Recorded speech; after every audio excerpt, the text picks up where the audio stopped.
Hello, everyone, and welcome Knicks Avenue. I'm so grateful you're here.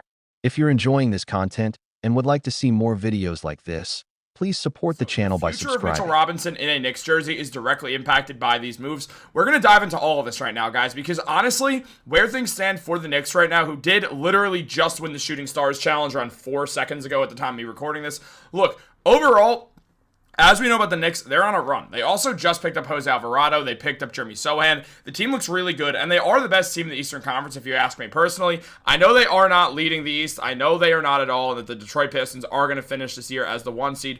But the Knicks overall should finish as the 2 or the 3 seed, and they should be able to beat Boston. And honestly, I think they should be able to beat Detroit as well, though that is a conversation for another day. Overall, nobody's talking about the fact that the Knicks right now, those series of moves that Leon Rose and co made actually did have a direct impact on what's going to happen in the future for this team, because Rose and the front office now have made their future a lot more simple and a lot better with the moves they made, specifically in regards to how it impacts the free agency of Mitchell Robinson, which is upcoming. Guys, also real quick, make sure to subscribe if you're part of that 61% that's not subscribed. We have so much fun Knicks content coming out every day. I don't want you to miss out on anything. But let's jump into it again because, guys, a lot to go over, as I mentioned. Look, overall, when we look at everything surrounding the Knicks, we do see a team that honestly is great. Like, they've been winning a bunch of games, but free agency will come, and when that happens, Mitchell Robinson will be one of many big men who are free agents. Obviously, at the top of the list when it's predicted for average annual value. Isaiah Hartenstein, once a Knick, always a Knick, is at the top of the list, as he should be. Hartenstein's obviously phenomenal in the prime of his career, and is a big piece of why the Thunder would end up winning the championship last year, and are one of the favorites to win again. But overall, Mitchell Robinson also finds himself on this list with a projected value of around $15 million. That's a lot of money for a team that's only a couple mil out of that second apron. Now, obviously, once free agency comes around, contracts get off the books. The Knicks have a little bit more money to work with, and they do, for the most part, want to try to avoid the second apron. It's very unrealistic to imagine the Knicks are going to completely avoid it throughout the entire time while they're trying to contend with this core. It's just unreasonable. The Knicks have understood that next year, starting next offseason, and that, or really starting this offseason, I should say, in the following year as well, they will be in the second apron, and it's just the world they're going to have to live in. There's no way to keep avoiding it. Brock Allerson is best. But right now with Mitchell Robinson, there has been a lot of talk surrounding what you do with him moving forwards, and Dan Favell of Daily Knicks did recently discuss this by saying, hanging on to Mitchell Robinson past the trade deadline doesn't guarantee he'll return to the Knicks next season. He could leave in free agency. Technically, in actuality, he won't leave because he can't leave. Not after the trade deadline happenings, obliterated the league's available cap space, following a frantic flurry of moves, nice alliteration. Just 3 teams now project to have spending power this summer that clocks in above the non-taxpayer mid-level exception, which is $15.1 million, going up from the $14.9 million that it used to be, according to Keith Smith of Spotrac. This is it's a far cry from the 10 squads entering the season who were expected to operate with significant cap space. Now it's just the Lakers, and they're locked in on a different free agent, and that is Walker Kessler. Now, overall, Favell also mentioned that despite Robinson's health concerns and overall limitations, his name never ambled into the trade rumor mill. Not really. His offensive rebounding prowess, coupled with more frequent returns to form on the defensive end, render him indispensable to this core. Impossible to this core. I can't read, guys. But as Favell continued, short of including him in a pipe dream trade for Giannis, it became clear early that the Knicks would let his situation ride out until the offseason and take their chances in free agency. Traveling this route always profiled as reasonable, if low-stakes gamble given Robinson's checkered health bill. Now, it is basically a zero-risk play, and overall, he did say the 3 teams expected to have cap space are the Lakers, the Nets, and the Chicago Bulls. Brooklyn doesn't need a center after keeping Claxton and having Day'Ron Sharpe. Los Angeles needs an upgrade from DeAndre Ayton and Jackson Hayes, but is widely expected to go big-name hunting, and the big-name hunting is, as I mentioned earlier, Walker Kessler. So, overall, when we look at the Knicks, they are in good position to keep Mitchell Robinson, which is exactly what you want. You don't want Mitch to go anywhere. He's too valuable to this team.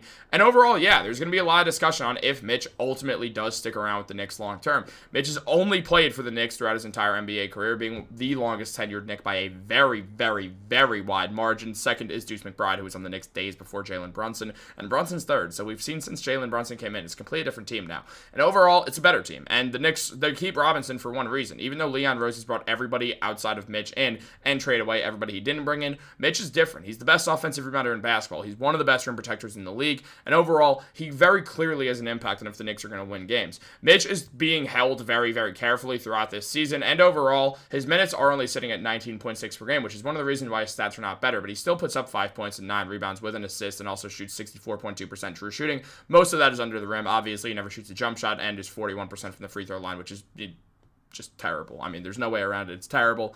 Mitch would tell you it's terrible. It's just the truth. And I mean, again, I've said this before, if you've watched this channel at all and you've heard me mention Mitchell Robinson, you do know that he is my favorite player on the Knicks. I love Mitch. I'm a huge Mitchell Robinson fan. I always have, and I wanted the Knicks to pick him in the first round. When he got drafted second round, I really was that high on him, and he's worked out. I mean, he's averaging 1.2 blocks per game in less than 20 minutes of action and also 9 rebounds. It's absolutely freaking incredible. I mean, overall, this guy playing 20 minutes a night, and still, it doesn't change the fact that he's in the 96th percentile of rebounding. Imagine if he played not per 36. That's a lot to ask for a rim running big. But imagine if he played 25, 26, 27 minutes per game at center for the Knicks. All of a sudden, he would lead the NBA in rebounding. There's no doubt about it. And right now, Towns is the NBA's best rebounder stat-wise. So we do have to note that that is something that's important. But Mitch, as we know, he has his limitations. He's not going to score anywhere that's not the paint. And even I can't wait to see it, guys. How do you feel about this move? Let me know in the comments down below. Like this video, subscribe, turn on post notifications. Have a great day, guys. Nobody is talking about this, but the New York Knicks just made moves that could change everything for their future. And if you're not paying attention, you're missing the whole picture. The Knicks aren't just winning games right now. They're quietly securing their roster in ways that most fans haven't even noticed yet. And one player's entire future with this franchise just got a whole lot clearer because of what happened at the trade deadline. Welcome to Knicks Avenue. And before we get into this, I need your help getting this channel to 1K subscribers because this is where you'll get all your Knicks updates, all the insider moves, and everything happening with this team that nobody else is breaking down like this. So hit that subscribe button right now, and let's grow this community together. The moves Leon Rose and the front office made recently weren't just about adding Jose Alvarado or Jeremy Sohan to make this team better for the playoff push. They were calculated decisions that directly impact Mitchell Robinson's upcoming free agency and what the Knicks can realistically do this offseason. Right now, the Knicks are one of the best teams in the Eastern Conference, and even though Detroit is leading the East, the Knicks should finish as the 2 or 3 seed and honestly have what it takes to beat Boston and even Detroit when it matters most. But here's what everyone is missing. Those trade deadline moves didn't just improve the roster for this season. They completely simplified the Knicks' future and made keeping Mitchell Robinson not just possible, but almost guaranteed. Mitchell Robinson is about to be a free agent, and when you look at the list of available big men this summer, it's a crowded market. Isaiah Hartenstein, who used to be a Knick and helped the Thunder win the championship last year, is projected to get the biggest contract among centers. But Mitch is right there on that list with a projected value of around $15 million per year, which is significant money for a team that's already close to the second apron. The Knicks have been trying to avoid that second apron, but the reality is that if they want to keep contending with this core, they're going to have to live in that luxury tax space. There's just no way around it. Brock Aller and the front office understand this, and they've accepted that starting this offseason and continuing into next year, the Knicks will be a second apron team, and that's just the price of competing for championships. Here's where things get interesting, though. And this is what nobody saw coming. Before the trade deadline, there was real concern that Mitchell Robinson could walk in free agency because several teams were projected to have significant cap space this summer. Dan Favale from Daily Knicks pointed out that technically Mitch could have left, but after the absolute chaos of the trade deadline, the entire landscape changed. The frantic flurry of moves around the league obliterated most teams' available cap space.